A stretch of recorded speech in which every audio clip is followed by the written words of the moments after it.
ఈయన ఇంట్లో నుంచి ఎలా ఎల్లగొట్టాలని నేను ఆలోచిస్తున్నా బుర్రలో. ఆయన జాయిన్ చేయడానికి చెప్తే నేను మాత్రం ఇంట్లో నుంచి ఎలా బయటికి పంపించాలా, ఎల్లగొట్టాలంటే నేను చిన్నగా ఎట్లా తప్పించుకొని బయటికి పంపించాలని ఆలోచించాను. ఒక గంట తర్వాత నాకు ఒక ఐడియా వచ్చింది. సార్ ఒక 10 days తర్వాత నాకు టైం జాయిన్ అవుతానని చెప్పిన. సరే నేను వెళ్ళిపోయాడు. 10 days తర్వాత మళ్ళీ ఫోన్ చేస్తున్నాడు, ఎప్పుడు రమ్మంటావు, జాయిన్ అవుతానన్నావు కదండి. నేను ఫోన్ చూడటం పక్కన పెట్టడం, ఫోన్ చూడటం పక్కన పెట్టడం. ఎందుకంటే మనకు లోపల అనుమానం ఉంది, భయం ఉంది, ప్రెస్టీజ్ గురించి తెలియదు. ఇలాంటి టైంలో ఏ పద్ధతులు చేస్తాం. అట్లా నేను ఆయన రోజు ఫోన్ చేస్తూ ఉంటే ఎప్పుడో ఒకసారి లిఫ్ట్ చేసేవాడిని. బిజీగా ఉన్నాను, నేను తర్వాత చేస్తానని పెట్టేసేవాడిని. బిజీగా ఉన్నానా? మళ్ళీ ఒక 2 నెలలు ఏం చెప్పారంటే, నేను కొన్ని ప్రాబ్లమ్స్ లో ఉన్నాను, కొంచెం నా ప్రాబ్లమ్స్ క్లియర్ అయిన తర్వాత జాయిన్ అవుతానని ఒక 2 నెలలు తప్పించుకున్నా. ఇంట్లో ఉన్నప్పుడు ఫోన్ వస్తే మా మిస్సెస్కి ఇచ్చి లేడు అని చెప్పి తప్పించుకున్నా. అట్లా సుమారుగా 5 నెలలు తప్పించుకున్నా. కానీ వెస్టీజ్ వాళ్ళు వదిలిపెట్టరు మనల్ని. మిద్దీలకు పైసలు ఇచ్చిన వాళ్ళైనా వదిలిపెడతారు, కానీ వెస్టీజ్ వాళ్ళు వదిలిపెట్టరు. వాళ్ళైతే ఒక మీటింగ్ గ్యారంటీ తీసుకొస్తారు మనల్ని. పోలీసులైనా వదిలిపెడతారేమో దొరకపోతే, వీళ్ళు వదిలిపెట్టరు. 5 నెలల తర్వాత పొద్దుగాల 5 గంటలకు 5:30 కల్లా మా ఇంటికి బైక్ వేసుకొని వచ్చిండు. నేను అన్నా ఫోన్ చేసి రావచ్చు కదా అన్న. ఫోన్ చేస్తే నువ్వు దొరుకుతావా అన్నాడు. ఎలా అరెస్ట్ చేయాలనేది వాళ్ళకి తెలుసు, వాళ్ళకి టార్గెట్ ఉంటుంది కాబట్టి. అట్లా 5 గంటల 5:30కు వచ్చి పొద్దుగాల నేను నిద్ర లేక ముందే పట్టుకొని హైదరాబాద్ మీటింగ్ తీసుకెళ్ళిండు.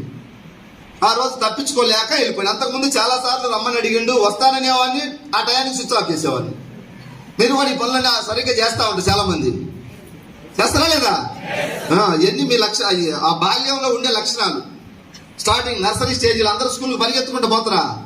ఎవరో మహానుభావుడు ఒకడు అన్నట్టు పలక తీసుకొని స్కూల్కి పోయేవాడు, మిగతా వాళ్ళందరూ ఎన్నికి రివర్స్ గేర్ వచ్చేవాళ్ళే ఉంటారు. ఇక్కడ కూడా మనం రివర్స్ గేరే ఆలోచిస్తాం. 5 నెలలు తప్పించుకున్న నేను మీటింగ్ తీసుకెళ్లిన తర్వాత నా టైం బాగుండి జర ముందు కూర్చోబెట్టింది.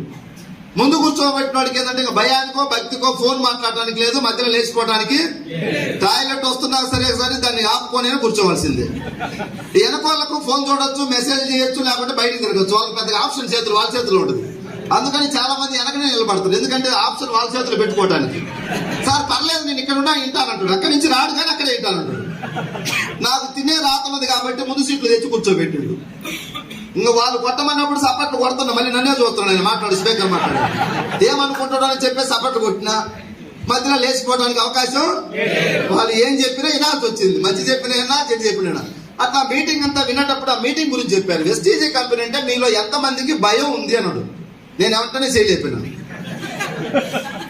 అలాంటి కొంతమంది లేపారు, భయం ఉంది అనేవాళ్ళు. ఏంటి నీ భయం అన్నారు.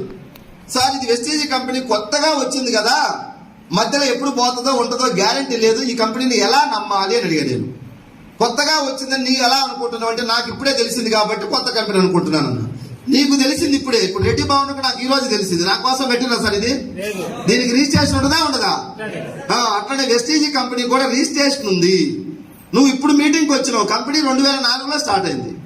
నేను 2017లో మీటింగ్కి వెళ్ళా. 13 సంవత్సరాల నుంచి నడుస్తున్న మన ఇండియన్ కంపెనీ అని చెప్పారు. ఇది ప్రైవేటా గవర్నమెంట్ అని అడిగిన. ప్రైవేట్ కంపెనీ అన్నారు.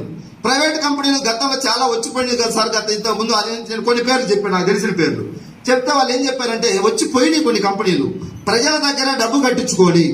ఫర్ ఎగ్జాంపుల్ 20,000 కట్టండి, సంవత్సరంలో మీకు 20కి 50 వస్తాయని వచ్చింది. ఏదైనా ఒక స్కీమ్ వచ్చింది మన ఇంటికి, మన ఊరికి. ఊర్లో అందరూ కడతారా? అందరూ కట్టరు, ఎవరో ఉంటారు కొంతమంది. ఒక 100 మంది కట్టిండ్రు. 20 కడితే సంవత్సరంలో 50 వచ్చింది ఆ 100 మందికి.